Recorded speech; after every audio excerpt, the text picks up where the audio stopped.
What's up, guys? Welcome back to Rugged Adventures. If you guys caught my video last week, I brought out my brand new PSA PA10 20-inch barrel, and we were messing around with it. We were seeing, how hard it would hit and if it was accurate. And when we were down here, we were shooting out of a truck bed. It was a really crappy day, but there wasn't much wind or anything, and it was just all over the place. And so I, took some suggestions that I got from folks on the internet. I took, just some of my general knowledge about weapons, and I took this thing home to see if I could find any defects with the gun. And, before we get into that, this is the ammo that I was shooting. This is AAC 150 grain 308 Winchester, and I had at least one person say that they had really bad luck with 150 grain bullets. Maybe these are just cheap, maybe they're inaccurate.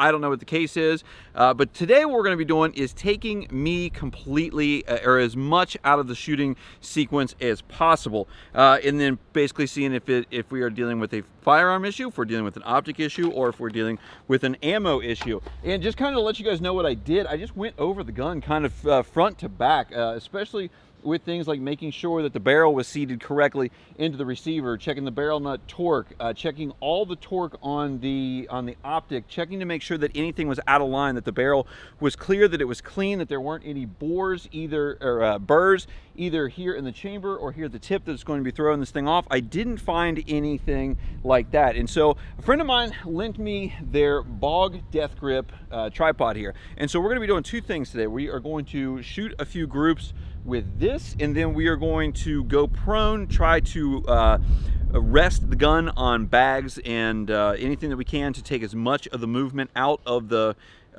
system as possible, and see if we can get some decent groups with this 150 grain AAC ammo, or if we need to move up to some sort of different ammo or a match grade ammo to make this thing group, or if there's some other problem. So let's get behind the trigger here with this Bog Death Grip setup. This thing's pretty cool. It really does hold your rifle very solidly, takes a lot of the movement out, and let's see if we can put together some decent groups. So we do have a little bit of wind out here. It's only 100 yards, and we're probably talking 2-3 miles an hour, so we might get a little bit of drift from the wind. But the first one we're going to shoot is the upper left portion of this target. I'm even not wearing eye protection because I want as few things between me and the target as possible, only the glass for the scope here. So let's see, and we're going to shoot a 5-round grouping and see what happens. We're going to take this real slow to try to get the best one that we can.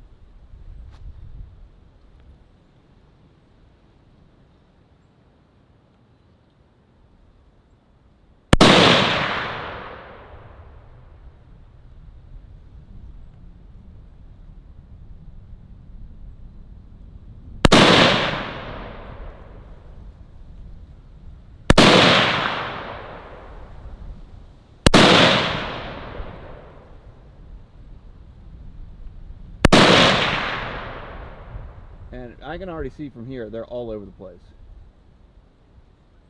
So let's go down range and take a look. So this is the group that we got.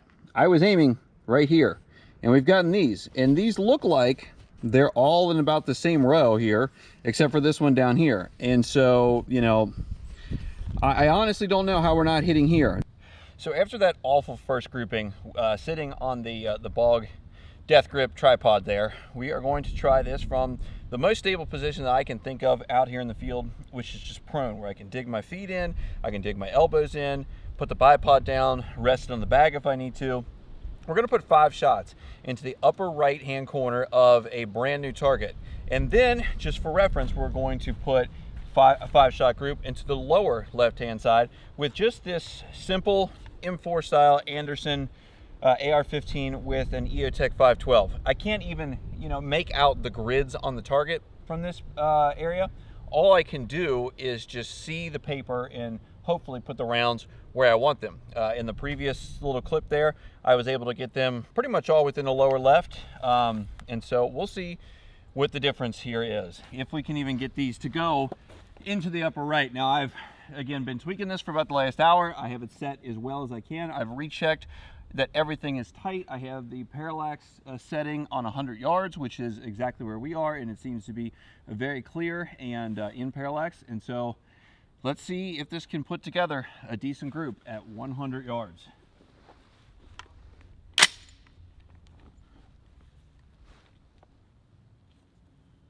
we are on 10 power. This is again a primary arms 4 to 14 by 44 scope. I've heard nothing but good things about it, so I don't necessarily think that the optic has anything to do with it. We'll take this nice and slow and see what we can get. And that one was to the left.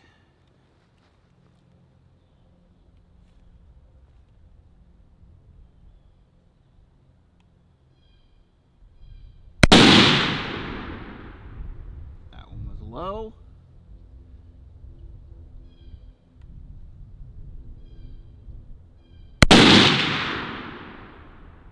Low and right.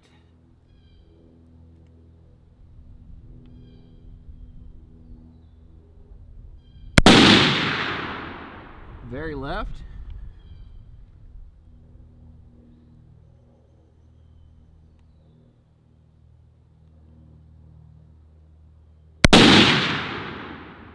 And low and left. So none of those hit the target area.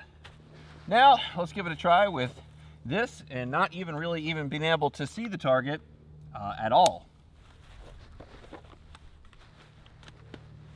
We're going to try to put these all in the lower left. We'll see if that happens or not.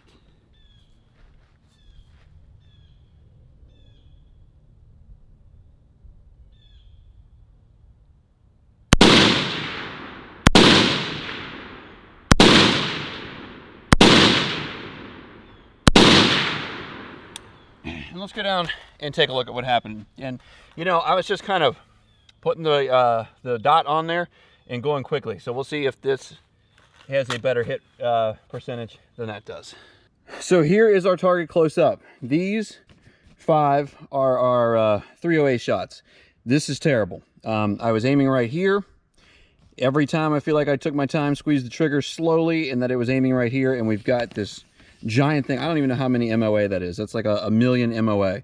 And then down here, I was aiming about right here with the AR-15, because I can't see any of these grids. I can just see this white paper from 100 yards away. So I was aiming in this area, and I took those shots pretty rapid fire. And we got 1, 2, 3. Looks like we got one way up here, and then maybe one right here.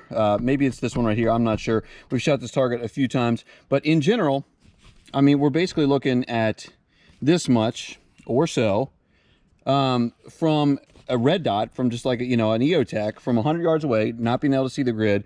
And then we get, you know, this much from a 308 with at 10 magnification, very slowly trying to deliberately hit the target. You know, at this point, it's hard for me to say that this is a me problem, because that's what I usually go to first. I assume that these things are going to work and that they're going to work well, and that it's a me problem. But now this rifle has probably over 100 rounds through it, and it has been consistently as inconsistent no matter what I've done. If I've shot out of a truck bed, if I've shot out of a tripod, or if I've shot, you know, prone on the ground like that, from probably the most stable shooting position that we can do out here on this field. And so with that said, we got a problem somewhere. And I would think that if it was in the optic, that it would consistently be going in a different direction. These seem to be going everywhere. So I think that we either have a problem in the firearm itself, or in the ammunition that we're using. And I did have one person say that they did have a lot of trouble with the 150 grain ammunition. So what I'm going to do is I'm going to reach out to Palmetto State, because I think, if I'm not mistaken, they bought out AAC ammunition, and so they may be able to give me the answers on both of those. But I'll keep you guys informed. I will follow up with you all and see if there is some sort of answer to this Palmetto State PA10 AR-10 20-inch deal. If you guys haven't yet, subscribe down below, hit that like button if this video helped you out at all. I appreciate you guys watching today, even though it was extremely frustrating, I'm sure, for you and me, and I'll see you in the next one.